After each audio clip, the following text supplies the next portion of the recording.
निष्पक्ष निर्भीक जन क्रांति का पक्षधर एक सैलाब, बिना डरे जनता की हक की आवाज मेट्रो टुडे लाइव पर फॉलो एवं सब्सक्राइब करें। हम हैं आपकी असली आवाज, मेट्रो टुडे लाइव। नमस्कार, मैं हूं सुशील जंगवी। आप मेरे साथ देख रहे हैं metro Today live. Metro Today live में आज जो हमारे साथ पैनल पे आए हुए हैं, उनका मैं संक्षिप्त परिचय करा दूं आपका। डॉक्टर केशव पंडित आए हुए हैं, सीईओ हैं एटीवी चैनल के और वरिष्ठ पत्रकार हैं। डॉक्टर केशव, आपका स्वागत है। मिस्टर कल्याण जी हैं। कल्याण जी कांग्रेस के प्रवक्ता हैं और जयपुर से मंडल अध्यक्ष हैं कांग्रेस के सांगानेर से। कल्याण जी, आपका स्वागत है मेट्रो टुडे लाइव। धन्यवाद सर। Thank you sir.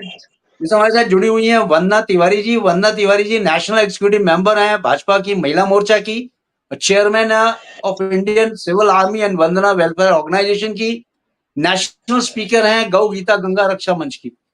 वंदना जी, आपका भी बहुत बहुत स्वागत है मेट्रो टुडे लाइव में।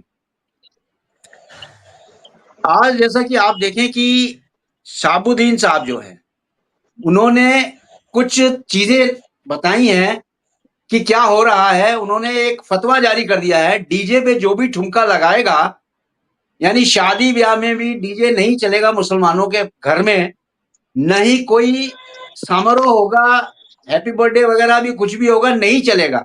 वहां पे शाहबुद्दीन रिजवी जो बरेली वाले हैं, उन्होंने एक फतवा जारी कर दिया है कल, और ये बोलते हैं कि जो मोहम्मदन मुसलमान जो है शादी ब्याह में रुमाल घुमा घुमा के डांस करते हैं, ये सब बेतुका चीजें हैं, नहीं होनी चाहिए।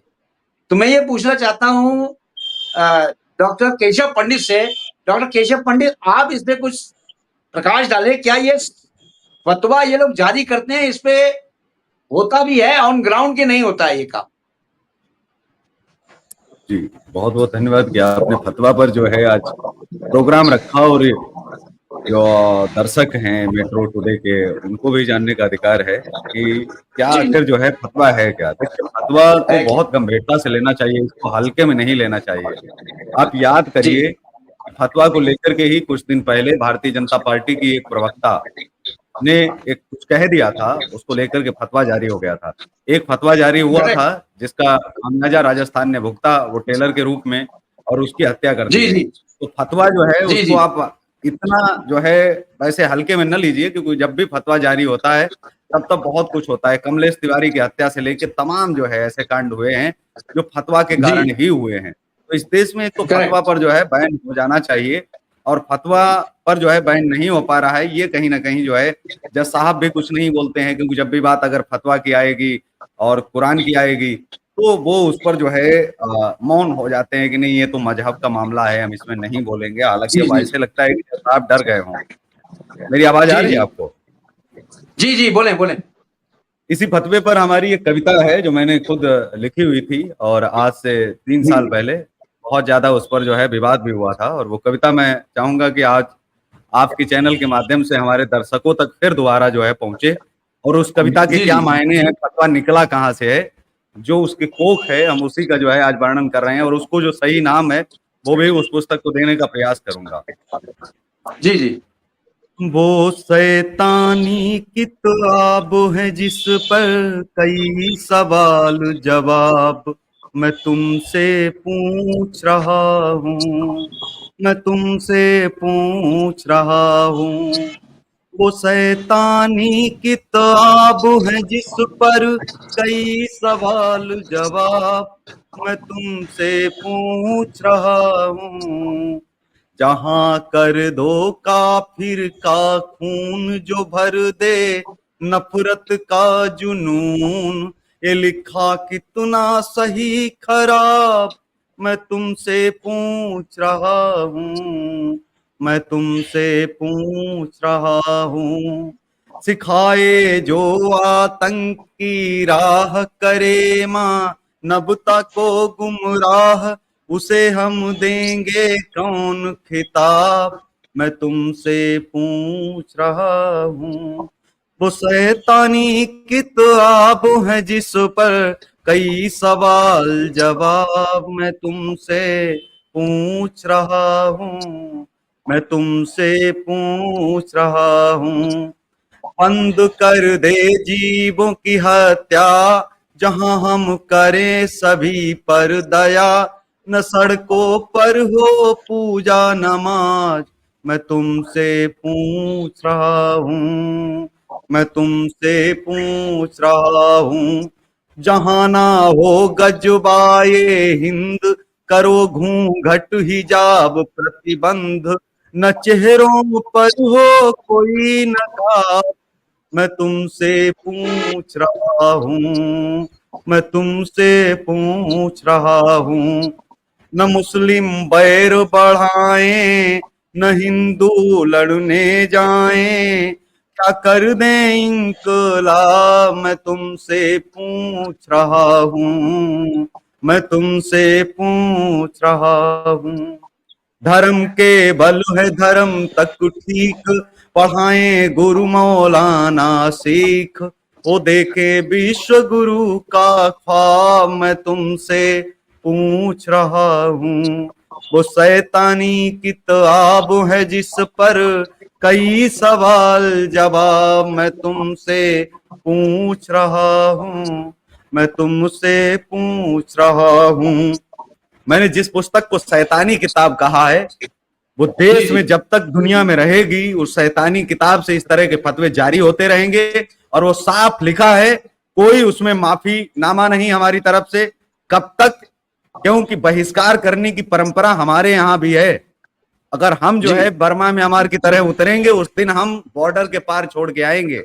और किस दिन होगा ये भी मैं आपको भविष्यवाणी किए दे रहा हूं, जिस दिन भारत की संसद में म्यांमार की तरह 25% भागीदारी आर्मी की हो गई, उसी दिन आर्मी वाले खुद मार मार के इनको पाकिस्तान भेज देंगे और बांग्लादेश भेज देंगे। ये देश खाली हो जाएगा, न कोई फतवा रहेगा, न कोई लतवा रहेगा, और न देवबंदी बरेलवी ये जो वो भी ढोंग करते रहते हैं इस देश में मुसलमानों को उकसा करके जो हिंदुओं की हत्याएं करवाने का प्रयास करते रहते हैं, ऐसे फतवे बंद जो है हो जाएंगे बिल्कुल। और यही फतवों पर केवल 30 सेकंड और लूंगा।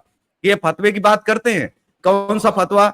वही फतवा जो इनकी शैतानी किताब में लिखा है कि हम विज्ञान के खिलाफ हैं, साइंस के खिलाफ हैं। कौन से साइंस के खिलाफ हैं? जिस टेलीविजन पर, जिस यंत्र के माध्यम से, जिस मोबाइल या लैपटॉप के माध्यम से जो है जुड़ करके भौंकते हैं वहां पर, उसके खिलाफ हैं ये। या उसके खिलाफ हैं जिस पर ये दिन में 5 बार जो है क्या फाड़ करके जो है चिल्लाते हैं। वो सब जानते हैं, पूरी दुनिया जानती है किसका इस्तेमाल करते हैं, साइंस का इस्तेमाल करते हैं। तो पहले अपने आप तो कम से कम बंद कर लें। नहीं, नाच गाना किसके लिए? कभी सलमान खान के लिए फतवा जारी कर सकते हैं क्या? आमिर खान के लिए फतवा जारी कर सकते हैं क्या? नाच रहे हैं खुलेआम और चुनौती से कह रहे हैं कि मुसलमान हैं। इस देश में हम गणेश पूजा भी करेंगे और साथ में हम नमाज भी पढ़ेंगे। तो इनके फतवे जहां सीरियस और गंभीर नहीं लेने चाहिए वहां तो देश नहीं लेगा, लेकिन जहां गंभीरता से लेने चाहिए। जब ये किसी का सर काटने की धमकी देते हैं तो बहुत सारे मुसलमान जो नाचते हैं, गाते हैं, जो फतवा मानते नहीं है, वही वाले मुसलमान गर्दन काटने के लिए तैयार हो जाते हैं। तो देखना पड़ेगा कि जो मुसलमान एक तरफ एक फतवा नहीं मानता है क्योंकि उसमें उसको शौक चढ़ा है और उससे वो देखता है कि नहीं हमें तो अपना एंजॉय करना है, और दूसरी तरफ दूसरा फतवा जब जारी होता है किसी हिंदू को मारने के लिए तो वही तैयार हो जाता है मारने के लिए। जी करेक्ट जी। बहुत अच्छा आपने व्यक्तिगत बताया कि फतवा क्या है डॉक्टर साहब, और बहुत अच्छी तरह आपने बताया, और आपकी कविता भी बहुत दिल को छू लेने वाली है। आगे वंदना जी से मैं ये पूछना चाहता हूँ, वंदना जी ये जो फतवा जारी किया है शाहबुद्दीन ने, ये रिजवी साहब फतवे तो जारी करते रहते, इन्होंने पहले भी कई फतवे जारी किए हैं, लेकिन मुस्लिम परिवारों में कहते हैं कि जो शादी ब्याह होगा उसमें कोई डीजे पे डांस नहीं होगा, न ही कोई डीजे लगेगा। तो क्या ये फतवे जो इशू करते हैं शादी ब्याह के लिए या इनऑल जो फतवा इशू करते हैं, इसको ये सीरियसली क्यों नहीं लेते हैं? अगर सीरियसली लेंगे तो बिल्कुल इनके जो शुभ कार्य हैं, शुभ कार्य में डीजे का आना जाना बंद हो जाएगा, और इनके जो शादी ब्याह होते हैं वहां भी डांस करना सब बंद हो जाएगा। और जैसे कि डॉक्टर केशव पंडित ने कहा है कि हॉलीवुड और बॉलीवुड के जो लोग हैं वो डांस करते हैं, वो उन पे क्यों नहीं फतवा इशू किया जाता है? तो वंदना जी मैं आपसे ये पूछना चाहता हूं, आप बताएं क्या होना चाहिए इस देश में फतवे के ऊपर? सर पहले तो हमें ये देखना होगा कि फतवा शब्द आया कहाँ से। करेक्ट। हमें सबसे पहले फतवे शब्द को परिभाषित करना होगा। जी जी सर, ये एक अरबिक शब्द है और जिसका अर्थ होता है बिल्कुल नाश कर देना, खत्म कर देना, जलील Correct. कर देना। एक्चुअल मीनिंग है जलील कर देना, लेकिन जी इनके फतवे का अर्थ खून से लिपटा हुआ होता है सर। ये जी जब जी कभी भी किसी के बारे में फतवा नाम की चीज बोलते हैं तो ये उसके खून करने की गुंजाइश उसमें शामिल रहती है। जी जी जी सर, ये सच है कि इन लोगों के पास दोगले चरित्र हैं। इस करेक्ट धर्म का दोगलापन हर जगह हमको दिखाई देता है। जी सर, जी मैं बहुत कड़ी हूँ और आपके चैनल के माध्यम से बताना चाहती हूँ कि बहुत जल्दी मुझ पर भी फतवा जारी होने वाला है। आप लोग समय का इंतजार करिए, क्योंकि मैं थोड़ा सा आप गंभीर मैडम बोलती डरे हूँ। नहीं, वरना तिवारी जी आप मैं डरे नहीं नहीं। डरती sir. Metro Today live channel सब स्पष्ट दिखाता है और हम सच्चाई दिखाते हैं। आप घबराइए नहीं, सच बोलिए, कोई घबराने की बात नहीं है। सर, आपके ऊपर अगर फतवा सर इशू मैं करते नहीं हैं या घबराती सर। जी जी आप बोले, उन्होंने निडर कहा है निष्पक्ष कि बोले मेरे आप। पूरे खानदान को खत्म कर देंगे, मुझे खत्म करेंगे, मेरे आर्मी में जो भाई है कर्नल उसको खत्म कर देंगे, मेरे फादर को खत्म कर देंगे। मतलब उनका कहना है कि वो मुझे खत्म कर देंगे। तरह तरह का मैंने 18 FIR किए हैं सर अभी रिसेंटली, जिस पर अभी चल जी रही है। लेकिन पुलिस जी जी प्रशासन भी इस पर बहुत ज्यादा जोर नहीं देता। जब तक कोई गंभीर दुर्घटना नहीं न है। हो जाए पुलिस गंभीर नहीं हो पाती। और इसका एक करेक्ट कारण भी है सर, इसका एक जी कारण है, उन्मादी हैं ये लोग, उन्मादी। मैं बहुत गंभीर गंभीर शब्द कहूंगी, उन्मादी हैं, जी जो तरह तरह के जानवरों को, तरह तरह के, भगवान जाने, ये रोहिंग्या तो इंसानों को भी खाते हैं सर। ये जब मांस मदिरा का सेवन करने वाले जब उन्माद में आ जाते हैं ना सर, तो इनकी भाषा, इनकी सोच विकसित नहीं होती है सर, कुंठित होती है, कुंठित। और जी कुंठा में ये इस तरह की बयानबाजी करते हैं। इन्हें अधिकार किसने दिया सर फतवा जारी करने का, और खास तौर से हिंदुस्तान में बैठकर? जैसा अभी भाई जी साहब जी बता रहे थे, जज साहब, ऐसे जजों को सच में, उन्होंने एक दिन कहा था जूतों की माला सबसे पहले जरूरी है, जूतों की माला जी पहनाने के लिए। क्योंकि ये तमाम उल्टे पुल्टे बयानबाजी जब होते हैं मुस्लिमों की तरफ से, तो हमारे जज साहब को सांप सूंघ जाता है। चाहे वो सुप्रीम कोर्ट के जज हो, हाई कोर्ट की हो, जिला जज हो या लोअर अदालत हो, कुछ भी हो सर, इनको सांप सूंघ जाते हैं। दैट मीन्स ये डरे हुए हैं, ये डर डर के नौकरी करते हैं। तो ये जजमेंट की कुर्सी पर क्यों बैठते हैं सर? इन्हें जजमेंट का अधिकार नहीं है। दूसरी बात, अगर ये इनके धर्म में पांव नहीं डाल सकते, इनके धर्म में ये कुछ कह नहीं सकते, तो ये हमारे धर्मों के लिए रोक टोक कैसे कर सकते हैं सर? कहीं ना कहीं हिंदू संगठित नहीं है, हिंदू उन्मादी तो बिल्कुल ही नहीं है, लेकिन एक जरूरत होती है प्रतिवाद करने की क्षमता, वो भी हिंदुओं ने खोया। मतलब तमाम समय में दिखाया सर, वो खोता रहा है, खोया है उसने। प्रतिवाद करना बहुत जरूरी है, और खास तौर से संगठित होकर के। सर ये जब ये 70 साल आपने जो आजादी के, जब हमने 77 साल जो हमने प्रोसेस किया था, ये चीजें वहीं से भर दी गई है सर। इनको आप कह सकते हैं जैसे खाली बोरे में कुछ भी कचरा भर दो, तो ये उनका शरीर खाली है सर, और वो कचरा जो है ना वो उनके दिमाग में है। ये है कुछ भी नहीं, ये डराते हैं क्योंकि ये खुद डरे हुए हैं सर। जब भी कोई कहता है ना कि मुसलमान बहुत बहादुर होता है, सर मेरे जैसी एक औरत खड़ी होकर के कह सकती है कि मैं 100 मुस्लिमों पर भारी पड़ूंगी, क्योंकि ये डरपोक होते हैं।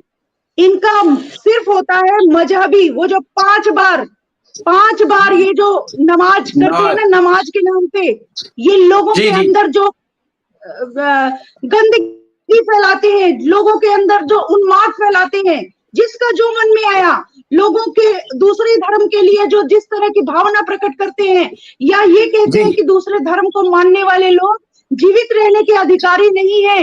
ये उन लोगों की ये जो मंशा है ना सर, ये उस समय से चालू कर दी गई है।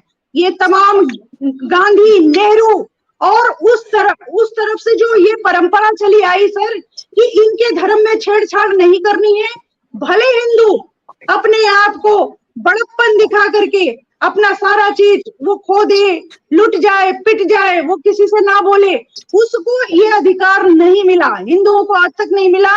और अगर जज के पैनल से भी हिंदुओं को अधिकार नहीं मिलता तो भाड़ में जाए ऐसे जज। मैं नहीं मानती किसी जज को। जजमेंट अगर सबसे अच्छा जजमेंट है सर तो पब्लिक है, मैं बार बार कह रही हूँ, पब्लिक है सर। और इंडियन आर्मी सच में कैपेबल है, इंडियन आर्मी सच में कैपेबल है। लोकसभा और विधानसभा का भी लोग नहीं है सर। लोकसभा और विधानसभा में भी इंडियन आर्मी के लोग जाके बैठे तब डिसीजन लेंगे? नो, बिल्कुल नहीं। इंडियन आर्मी के सामने इस तरह की बकवास, इस तरह की दकियानुसी चीजें, हालांकि ये देखिए सर, पॉसिबिलिटी ये देखिए, ये आर्मी ज्वाइन नहीं करते, इनके इक्के दुक्के गिने चुने लोग हैं, लेकिन वो भी आर्मी में बगावत नहीं कर पाती क्योंकि आर्मी बहुत सख्त है सर। वहां ये अपना फंड नहीं फैला सकते। वही चीज हमें पूरे समाज में करनी है और हमें जरूरत है सर हिंदू राष्ट्र की, हमें जरूरत है। ये जो मोदी जी ने 400 पार का आंकड़ा किया था, एक दिन भाई साहब कह रहे थे संविधान चेंज करना जरूरी, वो चाह रहे थे सर, जरूरी था ये संविधानों में? 17 बार नेहरू ने चेंज किया, किसी को पेट में दर्द क्यों नहीं हुआ? इंदिरा ने जब चाहा मोड़ तोड़ दिया, किसी को पेट में दर्द क्यों नहीं हुआ? आज मोदी अगर करना चाह रहे हैं और देश के लिए भलाई के लिए कर रहे हैं, देश राष्ट्र प्रेम के लिए कर रहे हैं, तो भैया सबके पेट में दर्द हो गया। ये पेट दर्द वाले जो लोग हैं ना सर, ये जो पेट में दर्द लेकर के घूमते हैं, इन्होंने मुसलमानों को बढ़ावा दिया है। वरना मुसलमान कौम सबसे डरपोक कौम है सर, सबसे डरपोक कौम। इसलिए ये लोग सियाल की तरह, भेड़ों की तरह, बकरियों की तरह इकट्ठे होकर के हमले करते हैं सर। इनको अकेले हमले करने का कुछ भी नहीं है सर।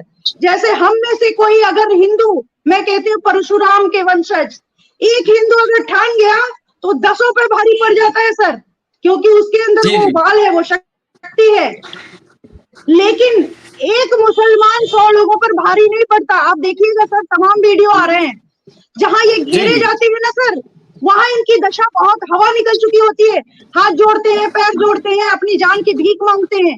लेकिन इन्होंने जब जब दुष्कर्म किए हैं, ये पूरे गिद्धों की तरह चारों तरफ से घेर के किसी एक बंदे को, एक निरीह बंदे को मारा जाता है इनके हाथ।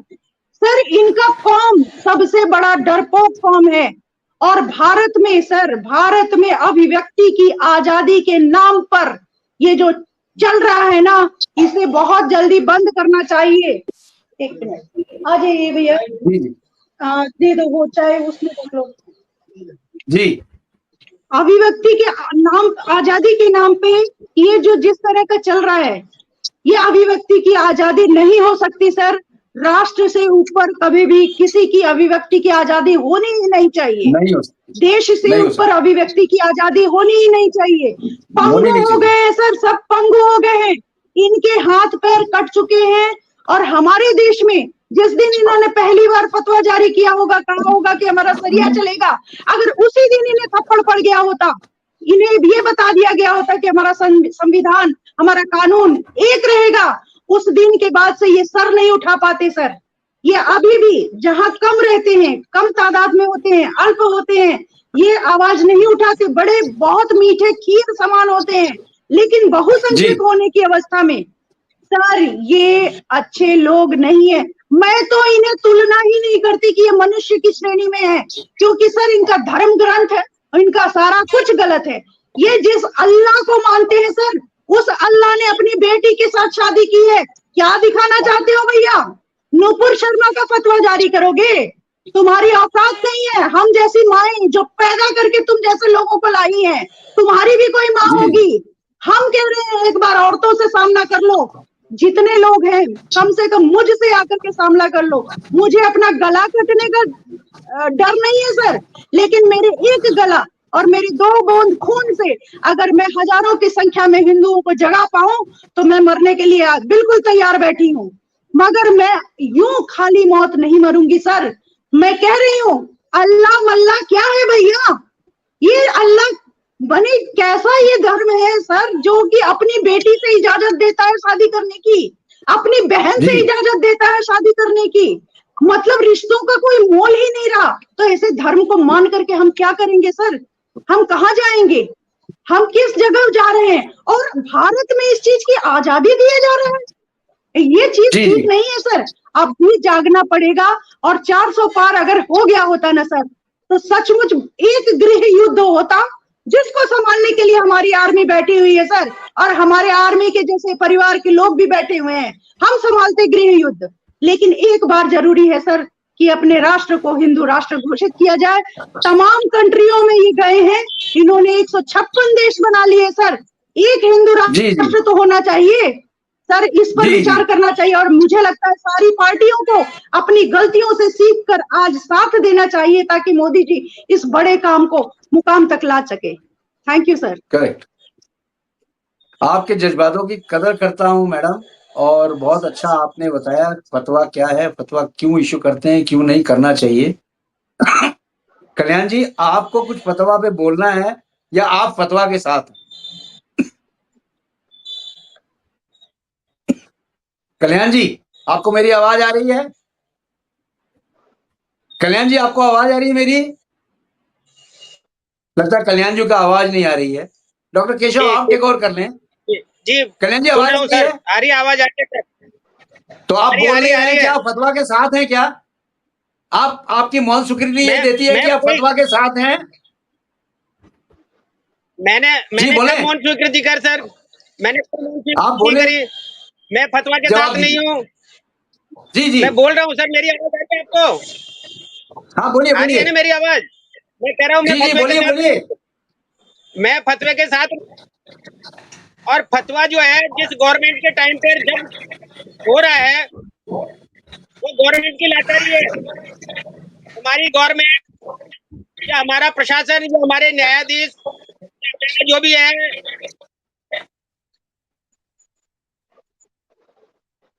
पीएम साहब क्या पकोड़े तल रहे हैं क्या? जब ये कहते हैं, बातें करते हैं, जुमलेबाजी करते हैं, जुमलेबाजी के अलावा कुछ नहीं है। दूसरों को दोषारोपण करने से या दूसरों की कन्या बता देने से आदमी सर्वश्रेष्ठ नहीं हो जाता है कि नेहरू जी ने क्या कर दिया, गांधी जी ने क्या कर दिया, इंदिरा जी ने क्या कर दिया। उससे आपकी कमियां नहीं छुपती सर। ये कमियां तो आपको दूर करनी पड़ेगी ना। अगर किसी ने फतवा जारी किया है, आप उस फतवे के खिलाफ, हमारे न्यायाधीश क्या कर रहे हैं, हमारी गवर्नमेंट क्या कर रही है, वहां की गवर्नमेंट जो है, स्टेट गवर्नमेंट क्या कर रही है, उस आदमी को क्यों नहीं अरेस्ट कर रही? आज इसने फतवा जारी किया है, कल कोई और फतवा जारी करेगा। तो ये फतवे तो जारी होते रहेंगे, क्योंकि ये कमजोरी है, गवर्नमेंट की कमजोरी है। दूसरों पे दोष रपने डालने की कमजोरी नहीं है। और रही बात ये कि साहब ये कहते हैं कि किसने किसके साथ में विवाह कर लिया, किसने किसके साथ में विवाह कर लिया, तो ये बहुत लंबा विषय है। इसके बारे में कभी और बात करेंगे। मैं आपको बता दूं, हमारे स्वर्णकाश वाणियों में मात्र एक गोट डाला जाता है। माँ का गोट डालते हैं और फिर बाद में शादी कर लेते हैं। और ये जो सृष्टि रखी है, सृष्टि जो है वो स्वयं ब्रह्मा की है।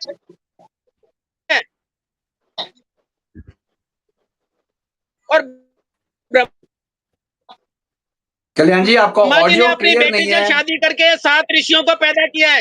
और सारे बारे में आप डिस्कस नहीं करें, क्योंकि आधे घंटे में 10 मिनट में हम डिस्कस नहीं कर सकते। इसलिए बेटर होगा कल्याण जी, कि हमारे सीएम आप साहब, जो चीज हमारे आप पीएम बोल रहे हैं बिल्कुल बकवास है और वाहियात है। मैं ये कह रहा हूँ कि आप इस चीज के लिए आप माफी मांगिए। आप जो चीज बोल रहे हैं ये कहाँ लिखा है? आपको पता है कि बात ब्रह्मा है। जी की पुत्री का भी नाम ब्रह्मा ने था, ब्रह्मा जी की पुत्री का भी नाम था और ब्रह्मा जी की पत्नी का भी नाम था। अलग अलग नाम है। जो ये व्हाट्सएप यूनिवर्सिटी का ज्ञान जो ले आते हो ना आप यहाँ पर, मतलब कम से कम प्लीज आप कुछ तो शर्म करो। आप पूछ लिया होता हमसे। ये जो व्हाट्सएप यूनिवर्सिटी वाला जो गधे ज्ञान देते हैं, आप उसको आप यहाँ पर आप रख रहे हैं। शर्म आनी चाहिए परम पिता ब्रह्मा के बारे में बोलते हुए कि उन्होंने शादी कर ली। अपने यहाँ किस ऋषि ने शादी की है? जो लोग फैला रहे हैं कम से कम उस पर तो आप स्टैंड आप लीजिए, पहले पढ़िए और पूछिए। विद्वान लोग इसीलिए समाज में बनाए गए हैं कि उनसे पूछिए कि क्या वाकई में हकीकत क्या है। हम जो बोलने जा रहे हैं आज डिबेट में ये चीज बोलेंगे, आपके मन में इतनी नफरत अपने धर्म को लेकर के है। नहीं, आपको तकलीफ क्यों लगी जब उन्होंने कहा कि उन्होंने अपनी बेटी के साथ में शादी की? आपको तकलीफ क्यों लगी? अभी सऊदी अरेबिया में 2 साल पहले एक फतवा जारी किया गया और उसमें कहा गया कि बेटी पर बाप का, पहले बात सुन लीजिए आप, बेटी पर बाप का पूरा अधिकार है, वो चाहे शादी करे 14 साल के बाद में वो शादी कर सकता है। अपने यहाँ तो 14 साल से लेकर के 18 साल तक बलात्कार माना जाता है। आप क्या इसे मानेंगे? जी जी नहीं, आपकी विचारधारा कौन सी है? हिंदू मुस्लिम नहीं, आपकी विचारधारा क्या है? हिंदू मुस्लिम सिख ईसाई आपस में सब भाई भाई, और फिर वही भाई भाई वो तो अपनी बहन के साथ में शादी कर लेते हैं। फिर हिंदू जब सिख ईसाई सब सारे भाई भाई हैं, तो वो बाकी की अपनी बहनों के साथ में शादी क्यों नहीं कर लेते हैं? उनका भी तो उदाहरण दीजिए ना। आप क्या इस नारे के साथ में हैं? मैं तो इस नारे के साथ में नहीं हूँ। मैं बोल दूं मैं तो सर? ऐसे नारे जूते की नोक पर रखता हूँ। मैं ऐसे बोलिए। नारे को मानता ही नहीं हूँ।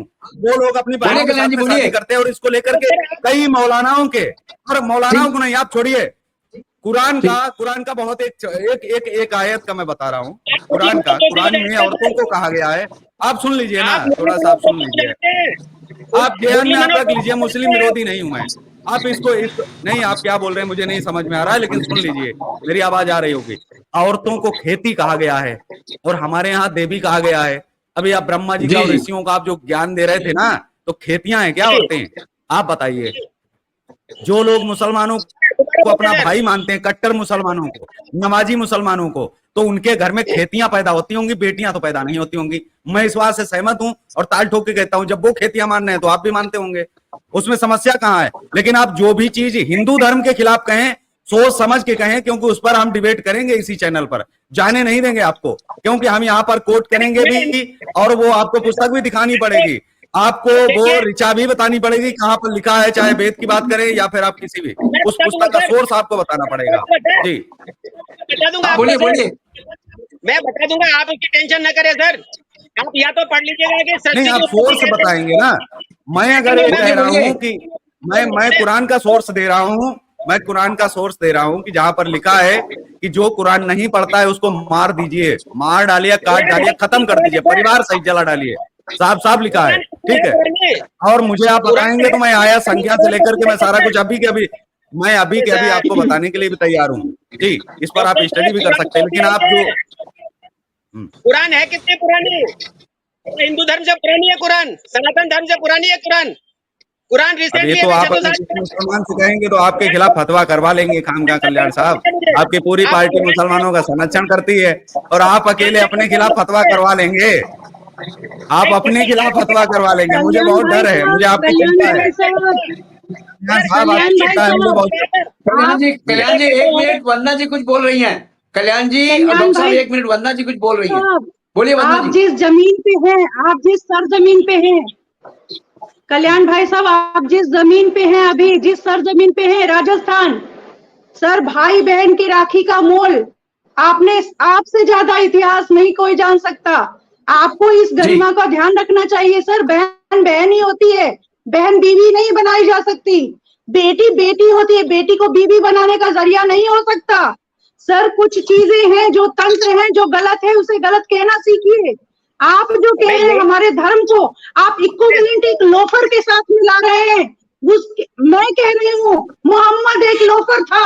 मैं सामने से बैठ के कह रही हूँ, आपका चैनल जितना दूर जा सकता है, मैं कह रही हूँ एक लोफर था जिसने अपनी पूरी कौम को सबसे ज्यादा गंदगी परोसी और गंदगी के साथ में लिप्त करने के लिए छूट दे दी, जिसने इस तरह का धर्म का निर्माण किया। उस लोफर की तुलना आप ब्रह्मा जी से करें, आप हमारे धर्म से करेंगे? सर ये बिल्कुल सही नहीं है। आप हिंदू हैं सर, इस बात का पहला ध्यान रखना, इस बात का पहला ध्यान रखना, गर्व होना चाहिए हम हिंदू हैं। हमने कितनी योनिया तपस्या की होगी तो हम आज यहाँ हिंदू धर्म में हैं। आप ट्रैक से भटक रही है मैडम, आप ट्रैक से भटक रही। हिंदू होने का मतलब ये नहीं है कि आप किसी की भी हत्या कर दो। एक बच्चे की हत्या कर दी, आप हिंदू का झंडा उठा के किसी मैं हत्या नहीं कर रही हूँ, ना बीजेपी पार्टी कर रही है, ना मोदी जी पकौड़े तल रहे हैं। मोदी जी वो इंसान है, मोदी जी वो इंसान है जिन्होंने इन लोगों के फैलाए हुए रायते को साफ करने की जिम्मेदारी उठाई है। आप मोदी जी पर उंगली ना उठाएं प्लीज। मोदी जी के सामने इतना रायता फैलाया हुआ है, इतना रायता फैलाया हुआ बटोरने के लिए। सर आप जैसे अपोजिशन में लोग अगर खड़े रहेंगे ना भैया तो प्रॉब्लम हो जाएगी, क्योंकि रायता बहुत गंभीर फैला हुआ है। कितनी चीजें समेटे, क्यों 3 तलाक पर मोदी जी मरती हैं तो मरती रहे, लेकिन मोदी जी के अंदर संवेदना है, इसलिए उन्होंने उन औरतों के बारे में सोचा। आप ये क्यों ये चिंता क्यों कर नहीं रहे चिंता हैं? करेंगे?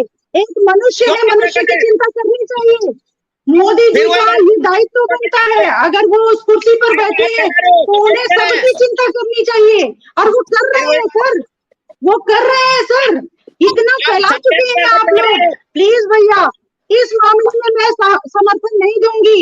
मैं कल्याण भाई साहब के साथ समर्थित हूँ, लेकिन मैं आपकी इस बात से समर्थन नहीं करूंगी, मैं आपकी पार्टी से समर्थन नहीं कर पाऊंगी। सर, जो चीज गलत है उसको एक्सेप्ट करना सीखिए, ये होता है बड़प्पन।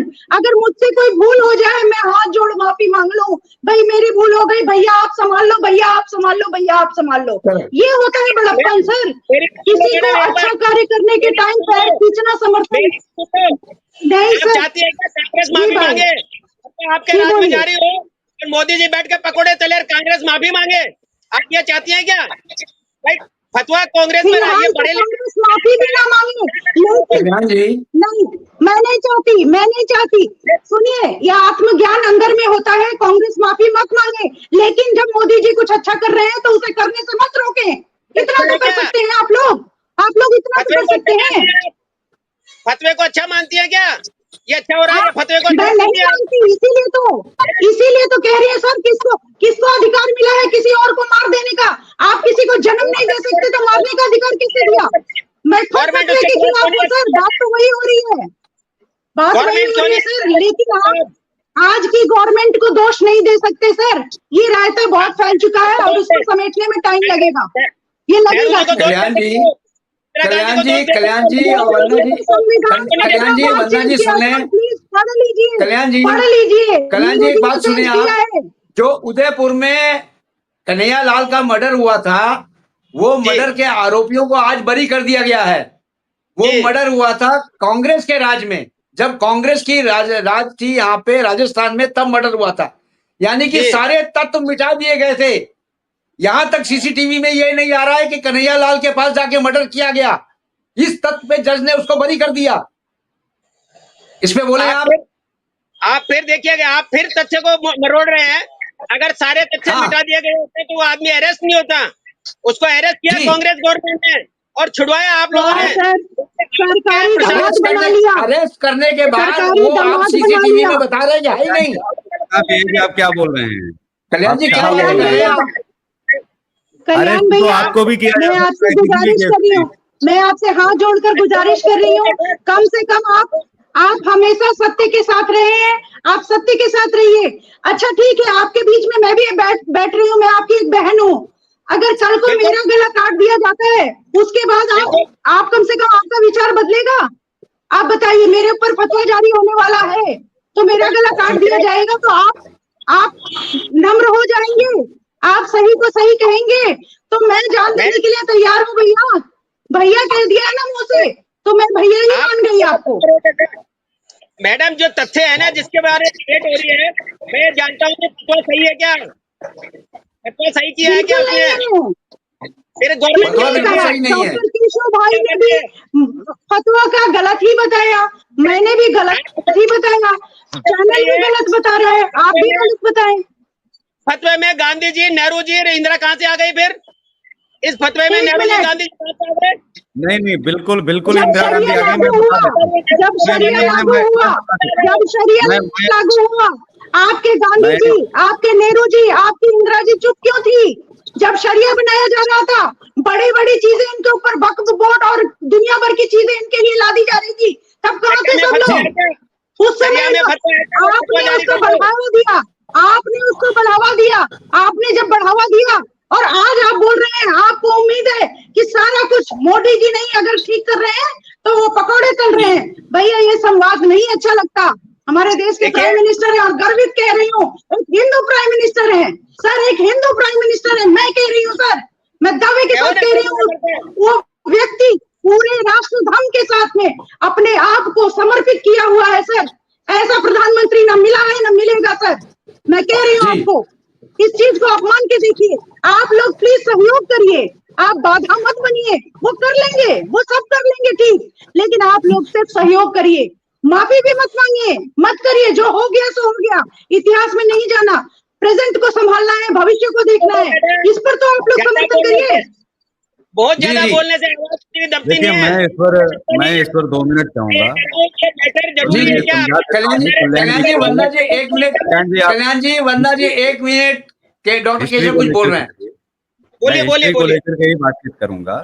1973 में जब मुस्लिम पर्सनल लॉ बोर्ड की स्थापना हुई थी, वो स्थापना जो है इंदिरा गांधी जी ने की थी, और उसके बाद से जो है फतवे का दौर शुरू होता है। फतवा न तो जी। नेहरू जी के दौर में आया है, न तो उसके बाद में जो है और भी 2-3 प्रधानमंत्री रहे हैं, उनके दौर में नहीं आया। पहला फतवा जो आया है वो 1973 में आया, मुस्लिम पर्सनल लॉ बोर्ड बनने के बाद में। इसको आप पढ़ लेना। मुस्लिम पर्सनल लॉ बोर्ड के ही लोग सिर्फ फतवा दे सकते हैं, जो लोग उससे जुड़े हैं। उसमें 201 उलेमा हैं। मुस्लिम पर्सनल लॉ बोर्ड जो इंदिरा गांधी जी बनाती हैं, और उसके जो सदस्य हैं वो 201 उलेमा थे पहली बार में। अभी तो कुछ उलेमा बढ़ गए हैं।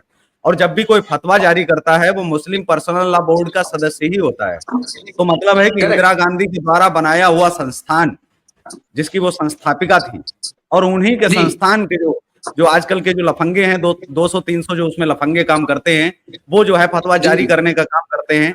एक तरह से जो है उसको अगर कहा जाए, इसको पढ़ लेना, 4 तरह से मुसलमान इस देश में काम करता है कि उसके बनने के बाद में बना क्या।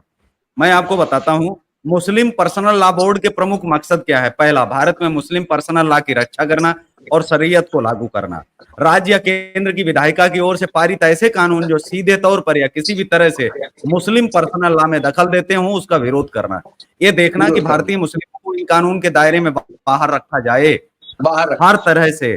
शरीयत में बनाए गए कानूनों के बारे में बताना, अपने परिवार के साथ समाज में उन कानूनों को लागू करने के निर्देश देना, इससे जुड़ा साहित्य भी प्रकाशित करवाना। 5वां, प्रकाशित पर्सनल लॉ को मुस्लिमों में और ज्यादा लोकप्रिय जो है करवाना। ये काम है पर्सनल लॉ बोर्ड का। शरीयत के हिसाब से एक तयशुदा फ्रेमवर्क तैयार करना और मुस्लिमों को उसे पालने करने के लिए राजी भी करना। बोर्ड के बनाए कानून को लागू करने के लिए मुस्लिम पर्सनल लॉ की रक्षा के लिए कमेटी भी बनाते हैं कि अब ये 4 वर्गों में कैसे काम करता है। इसका काम सोशल वेलफेयर, पहला जो पार्ट है मुस्लिम पर्सनल लॉ बोर्ड का, वो है सोशल वेलफेयर, सामाजिक कल्याण। इसका काम देश दुनिया में मुस्लिमों के सामाजिक उत्थान के किए जाने वाले कामों की निगरानी करना है। इस कमेटी के जरिए all India Muslim personal law board जरूरतमंदों की पढ़ाई लिखाई से लेकर उनके गुजर बसर करने तक की गतिविधि को देखता है, उस पर अमल करता है। दूसरा, बाबरी मस्जिद। इस समिति का काम देश दुनिया में चल रहे मुकदमों की पैरवी करना है। ये दूसरा पार्ट है, उसका नाम ही बाबरी मस्जिद है। ये पूरी दुनिया में जो है जितने भी मुकदमे चल रहे हैं उसका काम पैरवी करना है, पैसा लगाना है। All India Muslim personal law board के वकील डॉक्टर जफर याब जिलानी बताते हैं कि बाबरी मस्जिद कमेटी के जरिए हम मुकदमों की पैरवी और उनकी निगरानी भी करते हैं। चाहे 3 तलाक की पैरवी हो या फिर बाबरी मस्जिद की या उससे संबंधित या फिर तमाम जो है वो विवादित स्थल। दारुल कजा एक ऐसी संस्था है जो मुस्लिमों के आपसी पारिवारिक झगड़े का निपटारा करती है, मतलब पुलिस खत्म। All India personal law board की कमेटी के रूप में दारुल कजा काम करती है। उसका काम पूरे देश में चल रहा है। दारुल कजा की निगरानी करना और वहां आने वाले लोगों की मदद करना उसका काम है। दारुल कजा की कोशिश होती है कि मियाँ बीवी की झगड़े सुलझाएं और सारे रास्ते बंद होने की स्थिति में दिलवाने का काम दारुल कजा के पास है। चौथा, सबसे अहम, जिस पर आप कहते हैं कि फतवा जारी किसने किया, बताइए। आप इंदिरा गांधी का नाम ले रहे हैं, इतना आप भड़क रहे थे, बता देता हूं आपको, चौथा पढ़ लेना। तफहीम शरीयत, जो आपकी इंदिरा गांधी के द्वारा बनाए हुए all India Muslim personal law board का जो चौथा जो हिस्सा है वो है तफहीम शरीयत। ये all India Muslim personal law board की चौथी और आखिरी कमेटी है। यह कमेटी का काम पूरे देश के मुस्लिमों को शरीयत के बारे में बताना और इसे लागू करवाना और फतवा जारी करना। जो भी शरीयत के खिलाफ हो उस पर फतवा जारी करने का ये काम करता है। तो ये जो फतवा है वो कोई आम मौलाना नहीं करता है। मजाल है, उसकी हिम्मत है क्या? या हमारी वही इंदिरा गांधी जिनके बारे में कांग्रेस के लोग थकते नहीं है, उन्हीं के द्वारा बोया हुआ जो बीज है, ये बीज नहीं है, ये ऐसा बिस्का बीज है जो मजबूरन जो है निकलना पड़ रहा है हिंदुओं को। तो हमने आपको जो बता दिया है तफहीम, ये उसी का जो है हिस्सा है। मुस्लिम पर्सनल लॉ बोर्ड का बीज न बोया गया होता और न तो उससे पहले कोई फतवा जारी हुआ है। पहला फतवा, वो भी जो 200-300 जो लफंगे जो इंदिरा गांधी ने तैयार किए थे मुस्लिम पर्सनल लॉ बोर्ड में, उन्हीं लफंगों में से जो है ये फतवे जारी करना शुरुआत हुई थी। जी करेक्ट। कल्याण जी, सोर्स दे दिया है और गारंटी के साथ सोर्स दिया है, यहाँ लेकर जी बोले साबित कर दो कि इसके पहले फतवा आया है बाद में। इंदिरा गांधी के ही बनाए हुए लफंगों ने जारी किया। कि ये जी कल्याण जी। कथा नहीं सुननी है कि बोर्ड में क्या है, कैसा है, किस तरह का है। आज फतवे पर हो रही है।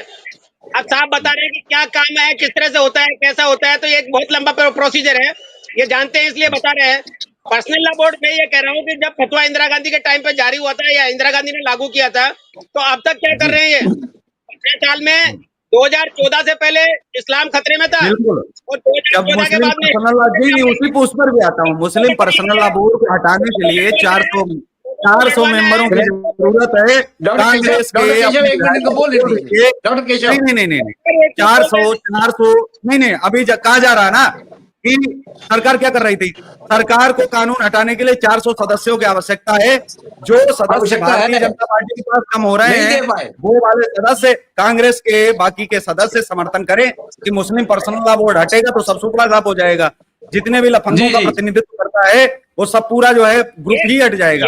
तो आप क्यों नहीं आप इस तरह करते हैं? और जब तक इस देश में मजाक कानून आपने बनाया हुआ है, आप क्या बात करते हैं? इस देश में कानून क्या कर रहा है?